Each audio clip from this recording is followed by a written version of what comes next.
wanted to ask you, what does ascension look like from your point of view? Does it all happen in a millisecond? Does it happen over a matter of minutes, hours, days?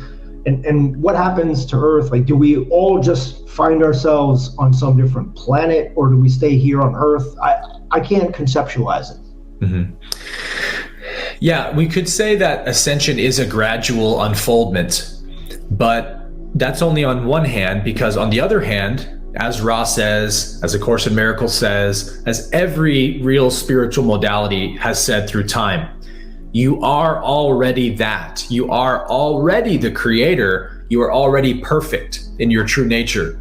And I like to refer to that aspect of us as the divine idea, in that each one of us is like a divine idea in the mind of God. And our souls come here to these realms to try and actualize the full potential of that divine idea. And that's what we call enlightenment or spiritual ascension. The more ascended we are, we could say we're ascending closer to the fullest expression of that divine idea.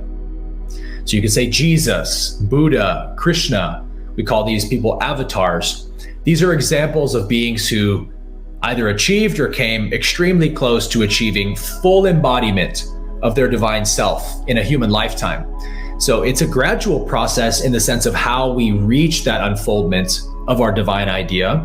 It's the gradual daily laying down of the false, the unreal, that which is negative, right? And reaching for truth, reaching for love, reaching for unity and these eternal truths, embodying them to higher and higher degrees. That does, in this 3D realm, take practice, daily practice. But it never is the case that we're making ourselves more divine. We're just realizing more of our divinity as we ascend. And that's a big difference. I wanted to know, like, when we do move to fourth density, will there be some people who get left behind? And will 3D Earth still exist with those people? What will happen to those people who don't ascend? Yeah. Well, I think technically we are a fourth density planet, but if we go back to the color wheel analogy, we're moving out of true color yellow and moving towards true color green. So we could say that in 2012, Ra says, was the year that our planet, mathematically speaking, became a fourth density planet. So that means that we've just now moved into the first shade of the yellow spectrum, that we can see a little bit of lime green in the yellow now, right? Just a little tiny bit of green is showing through the hue. So we're technically fourth density, but we're a very far ways from true color green. Ra says that the entire fourth density spectrum takes about 30 million years for a planet to evolve through. So it's a very long density, and we're just at the start of it. So for all intensive purposes, we're still kind of a third density planet, in that we're still carrying all of our third density karma, our yellow karma, we might say. And so if someone, let's say, your consciousness is also that color spectrum. So if you reach the heart chakra, fourth density consciousness in this lifetime, and your consciousness is polarized to a true color green, well, that's the barometer the creator will use, or I guess your higher self, to place you in your next fourth density lifetime, meaning it'll match you up with a time and place of a planet that's also on that same part of the color spectrum. So for example, let's say you become very fourth density in this lifetime. You achieve the awareness of oneness and you live in total service to others. If you're going to stay on this planet, you'll probably reincarnate 10,000 years in the future, because you need to wait for the planet to catch up to your level of development. Now, let's say you just barely graduate with that 51% and you're just a little bit lime green in your color of consciousness.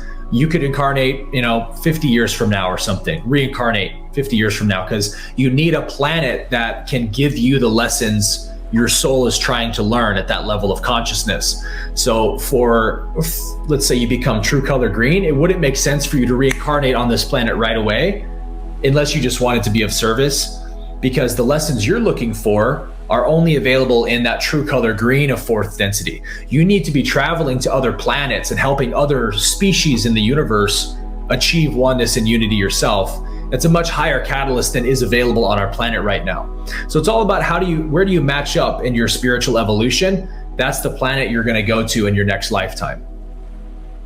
That is very interesting. Where do you think we go, or does the Law of One speak of this, or Course in Miracles, when we die? According to what I follow with Tom Campbell or Dr. Michael Newton, when we die, what Tom Campbell calls our free will awareness unit, basically the piece of our soul that's playing this avatar, kind of goes back to the spirit world reality, so to speak, or afterlife reality. And we have a rich life going on over there. And everything, I guess it would be very similar to fourth density Earth, where things are 100 times more harmonious. We don't need to pay rent. We don't need to eat, and we don't feel all the pains we feel here in the human body. Right.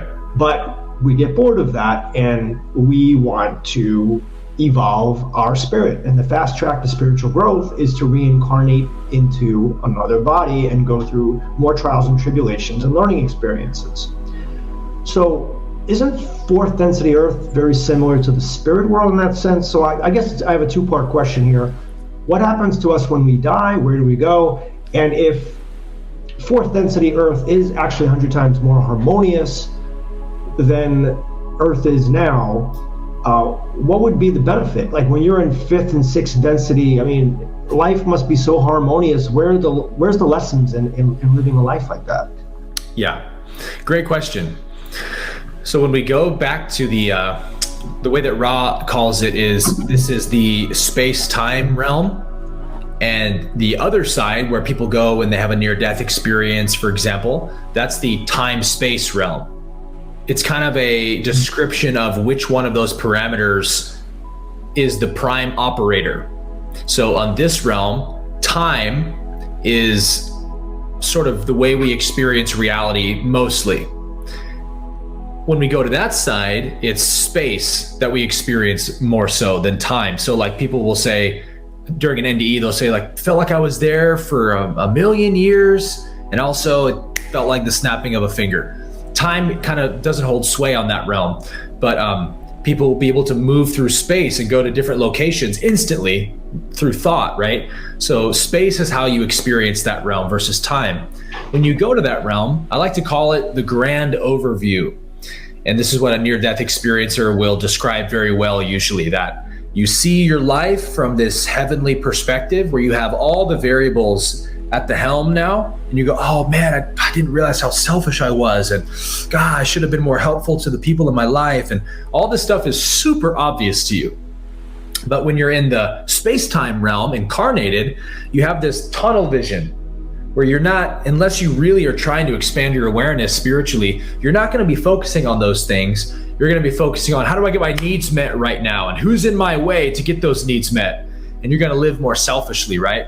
So the difference is that in time space, we get to see all these lessons and we get to understand our path of evolution very well, but we can't really do anything about it. Meaning we can't really gain any polarity from where we are until we go back to the space-time realm and reincarnate again.